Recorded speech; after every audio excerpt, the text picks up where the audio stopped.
السلام علیکم دوستو، آج کے اس ویڈیو میں بات کرتے ہیں کہ انڈیا جو ہمیشہ سے یہی بات کرتا ہے کہ پاکستان کی جوہری تنصیبات غیر محفوظ ہیں،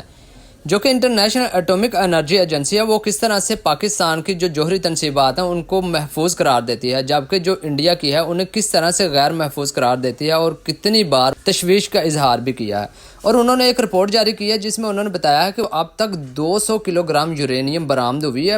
انڈیا کے اندر، جو کہ کوئی چرا کر لے کے جا رہے تھے مختلف مقامات پر، جو اس طرح سے ملی ہیں، ان کو برآمد ہوئی ہیں۔ اور ان کی اگر وہ تفصیل میں ہم بات کریں تو 1994 میں منگالیہ میں 2.5 کلو گرام یورینیم ضبط کی گئی، یعنی کہ ملی ہے ان کو، اور 1998 میں ایک اپوزیشن رہنما تھا جس سے ان کو 111 کلو گرام یورینیم برآمد ہوئی ہے۔ اسی طرح سے ہم بات کریں 2000 میں تقریباً 60 کلو گرام، اور اسی طرح سے بات کریں 2008 میں 4 کلو گرام، 2009 میں 5 کلو گرام، 2016 میں 9 کلو گرام یورینیم، 2018 میں 1 کلو گرام یورینیم ضبط کی گئی ہے، یعنی کہ ملی ہے ان کو، اور 2021 میں جھارکھنڈ میں تقریباً 6.4 کلو گرام اور مہاراشٹرا میں 7 کلو گرام یورینیم برآمد ہے۔ اور یہاں تک کہ یہ جو جوہری تنصیبات ہیں، ان کے جو ریئیکٹر ہیں، ان کے اعلیٰ سطح کے ایک جو اکوپمنٹ تھا جو اس میں یوز ہوتا ہے، ایک بار تو وہ بھی ان کو برآمد ہوا ہے، یعنی کہ وہ کوئی چرا کے لے کر جا رہا تھا۔